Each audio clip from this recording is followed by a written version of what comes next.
మన న్యాయ వ్యవస్థకి నిజమైన పునాది న్యాయవాది. 100 మంది న్యాయమూర్తులు కూడా చేయలేని న్యాయాన్ని ఒక్క న్యాయవాది అనుకుంటే చేయగలడు. ఆహా, ఎంత కమ్మటి వాసన. ఒరే, కలిసి భోంచేద్దామని చెప్పి అక్కడ నిలబడి ఏంట్రా ఆలోచిస్తున్నావు? అది కాదురా, జడ్జిమెంట్ ఇచ్చాక వాళ్ళు ఎలా తీసుకుంటారు అని. వాళ్ళు ఏమనుకుంటే మనకెందుకురా?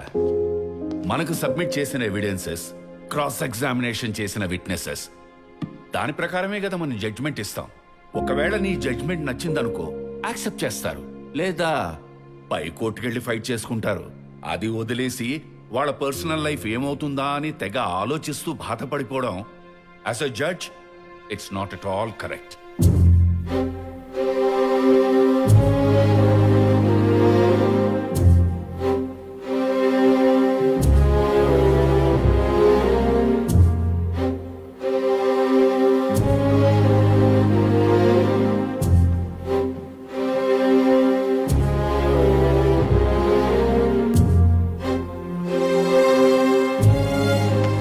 చెప్పుకోవాల్సింది ఇంకేమన్నా ఉందా?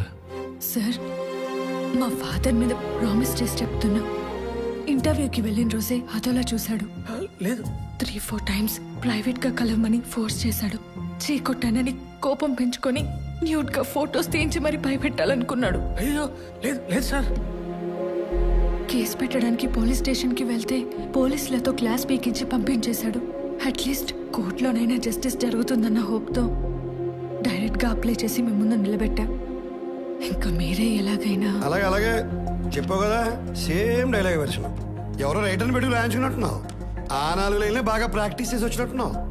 అయినా కోర్టుకు కావాల్సిన ఎవిడెన్సెస్, సాక్ష్యాలు, నీ ఎమోషనల్ యాక్టింగ్లు, ఫోర్స్డ్ ఎడిప్షన్లు కాదు. యువర్ ఆనర్, ఈ అమూల్య తన టాలెంట్ మొత్తం ప్రదర్శించి ఏం ఎక్స్పెక్ట్ చేస్తుందో మీకు ఆల్రెడీ ప్రూవ్ చేశాను. ఇలాంటి తప్పులు వేరే అమ్మాయి చేయకుండా సరైన తీర్పిచ్చి ఈవిడికి బుద్ధి చెప్పాలని కోర్టు వారిని కోర్టు ప్రార్థిస్తున్నా. That's all your honour.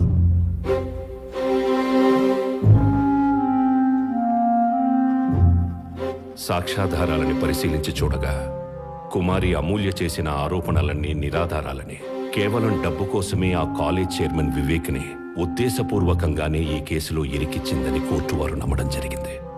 ఇందుకుగాను కుమారి అమూల్యని మందలిస్తూ 50,000 రూపాయలు జరిమానా విధించడమైంది.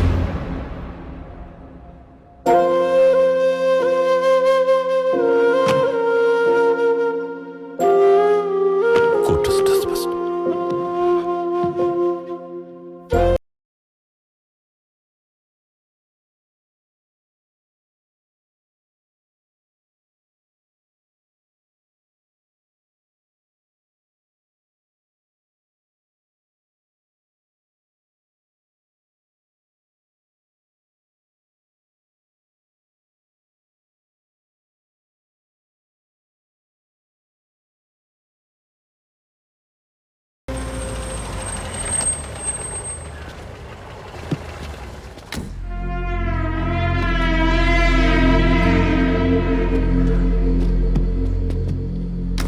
ఇక్కడికి వచ్చాడేంటీడు?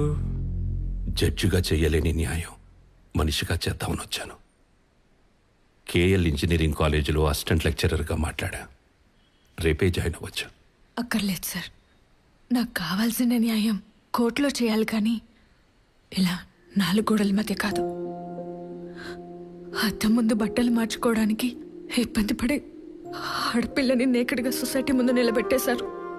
చిన్న జస్టిస్ కోసం తెగించి కోర్టు మెట్లెక్కిన పాపానికి మళ్ళీ లేగలేనంత లోతుకు తోసేశారు. అది కాదమ్మా. సార్, మీరు నిజంగా నాకు హెల్ప్ చేద్దామని వచ్చుంటే ఇంకెప్పుడు కోర్టుకు వెళ్ళకండి. ఆ బ్లాక్ కోట్ తీసేయండి.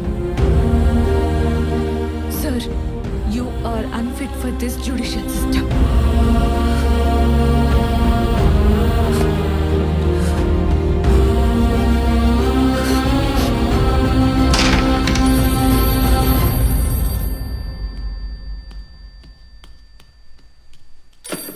హలో, నాన్నగారు ఉన్నారమ్మా? నాన్న, నీకే ఫోన్.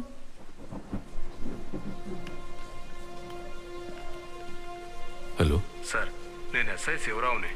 అమూల్య హ్యాంగ్ చేసుకుంది సార్. వాట్? ఇప్పుడే కదా తన్ని కలిసి వచ్చాను. అవును సార్, మీరు వచ్చేలాకే ఇలా జరిగిందంట. మీ జడ్జిమెంట్ వల్లే తను సూసైడ్ చేసుకుందని అందరూ అనుకుంటున్నారు. మీరు మాత్రం ఇటువైపు రాకండి సార్.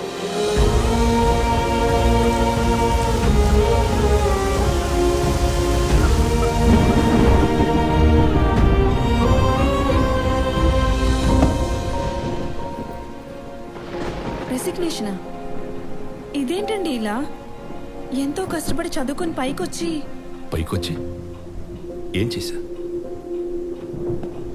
జడ్జి అనే పదానికి, ఆ ధర్మాసనం మీద కూర్చున్న నాకు, జనమిచ్చే గౌరవానికి, నేనిచ్చే తీర్పుకి సంబంధం లేనప్పుడు ఇక నేనెందుకు అక్కడ ఉండాలి? జైల్లో ఉండాల్సిన వాడు గెస్ట్ హౌస్లో ఉన్నాడు. కాలేజీలో ఉండాల్సిన అమ్మాయి శవమై వేలాడుతోంది. ఒక ఆడపిల్లకి న్యాయం చేయలేని బ్లాక్ కోటు ఉంటే ఎంత, పోతే ఎంత? ఈ వ్యవస్థని మార్చగలిగే శక్తి లేనప్పుడు వ్యక్తిత్వాన్ని చంపుకొని బతకూడదు. కోర్టులో గెలిపించలేని అమూల్యనే కనీసం తన ఆఖరి కోరికనైనా తీర్చి గెలిపిస్తా.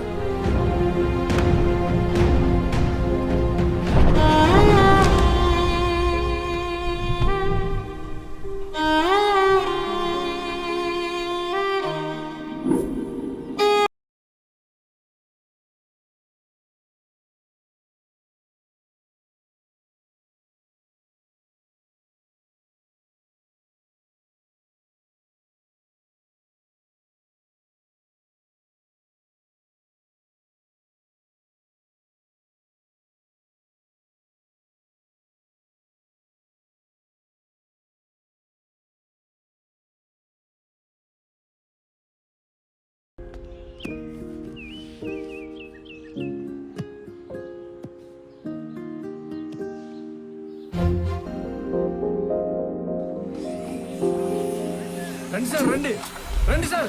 మేము ఎంత అడ్డుకున్నా వీళ్ళు మాత్రం పనులు ఆపట్లేదు సార్. ఏయ్ ఆపడే, ఆపు, చెప్తుండే ఆపండి, చెప్తున్నా అర్థం కదా నీకు? ఆపు. ఈ మైథిలి కన్స్ట్రక్షన్ చేసే మోసాలు అన్ని కాదు సార్.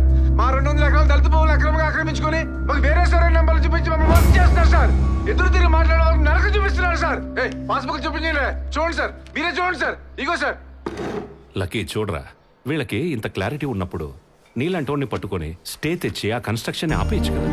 నానా, వాళ్ళకి తెలియదు కదా, కొంతమంది కమర్షియల్ క్యాండిడేట్స్ వల్ల పాడైపోతున్న ఈ జ్యుడిషియల్ సిస్టమ్ ని కాపాడటానికి రూపాయి అంటే ఇంట్రెస్ట్ లేని నాలాంటి నాన్ కమర్షియల్ లాయర్ ఇక్కడే ఉన్నాడని. కరెక్ట్. అవతలోడు ఎంత సౌండ్ అయినా వాడు మాత్రం జస్టిస్ కోసం నిలబడి అమాయకులకు న్యాయం జరిగే వరకు పోరాడుతూనే ఉంటాడని. ఎస్ రా, అయితే ఆ ఛానల్ వాళ్ళకి కాల్ చేసి అతని నంబర్ తీసుకుని నీ దగ్గర తీసుకొస్తా. నానా, ఛానల్ కాల్ చేస్తే వాళ్ళు ఎందుకు ఇస్తారు? అటు చూడు, ఎవడి కన్స్ట్రక్షన్స్ గురించి బ్యాడ్ గా టెలికాస్ట్ చేస్తున్నారు, వాడి ప్లాట్లే కొనమని కింద యాడ్ చేస్తున్నారు. అంతా కమర్షియల్, మళ్ళీ ఎథికల్ గా ఉండరు నానా. అందుకని డైరెక్ట్ గా నువ్వు వెళ్ళగలవు వాడిని నా దగ్గర తీసుకొచ్చి వాడికి హెల్ప్ చేసి పెడదాం, కాపాడదాం. సీనియర్ క్లయింట్స్ రెడీ, వేడి వేడిగా. కమింగ్. ఇప్పుడే వస్తాను. అలా ఎలా తీసుకురావాలో ఆలోచించు.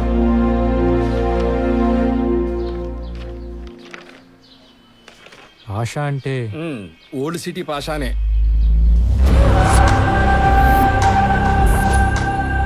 లిటికేషన్ ప్రాపర్టీ కదా, తక్కువ రేటుకి వస్తుంది కొందాం అనుకుంటే అక్కడికి వచ్చి తగలంటారు. పెద్ద మనుషులు తీసుకెళ్లి కూర్చోబెట్టి ఇది తప్పురా బాబు అని చెప్పడానికి చూస్తే వాళ్ళ మొహాల మీద ఉమ్మేసి తల పగలగొట్టి అల్లరల్లరి చేసి ఇంకెవడొచ్చినా కదలని పొజిషన్ లో సెటిల్ అయిపోయారు.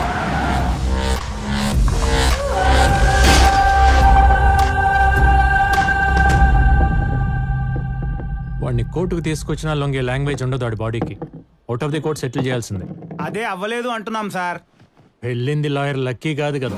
వాడిని తక్కువ అంచనా వేస్తున్నారు. ఓ ఇక్కడ మిమ్మల్ని మీరు ఎక్కువ అంచనా వేసుకుంటున్నారో మాకు అర్థం కావట్లేదు. మాకు మాత్రం మ్యాటర్ సెటిల్ అవ్వాలి. నేను మళ్ళీ ప్రశాంతంగా నా సైట్ లో పోసుకోవాలి ఒంటేలు. ఏమండి ఇక్కడ మీరు పోసుకోవడమే కాదు, మీ సైట్ లో మీకు ఏం కావాల్సి చేసుకోవచ్చు. ఒక్కసారి మా సీనియర్ కేసు టేకప్ చేస్తే ఇంక సూట్ కేసులు సర్దేసుకోవడమే. వాళ్ళ మేమా జోకా? ఇది జబర్దస్త్ సెట్ కాదు. కోపడకండి సార్ ప్లీజ్. మేము తీసుకెళ్లిన వాళ్ళందరూ పోసుకోడు కబుర్లు చెప్పడమే గానీ ఎవడు వల్ల పని అవ్వలేదు. మీ వాడు మిమ్మల్ని పొగిడే విధానం చూస్తుంటే ఇదేదో వర్కౌట్ అయ్యేలా ఉంది. ఆ ఫీజు కూడా ఒకసారి అనేసుకుంటే. మిమ్మల్ని టెన్షన్ పెట్టి ఫీజు తీసుకున్న ప్లేస్ లో లేరు మీరు. ఆహా, ఇది ఎక్స్ జస్టిస్ సూర్యనారాయణ గారి ఇల్లు. నమస్కారం సూర్యనారాయణ గారు. అటు నమస్కారం సార్. బాబు మీరు మన శాంతిగా మధ్యాహ్నం మీటింగ్ రెడీ అయిపోండి. ఏంటి ఈ రోజే? అవును, పరిగెత్తించి సెటిల్ చేస్తాం. మీకన్నా ప్రాబ్లమా? ఇంకా ప్రాబ్లం ఏముంటుంది సార్? ప్రశాంతంగా ఇక్కడే కూర్చుంటాం. పడ్డాక లేకపోతే చైర్ కింద చావచ్చుగా.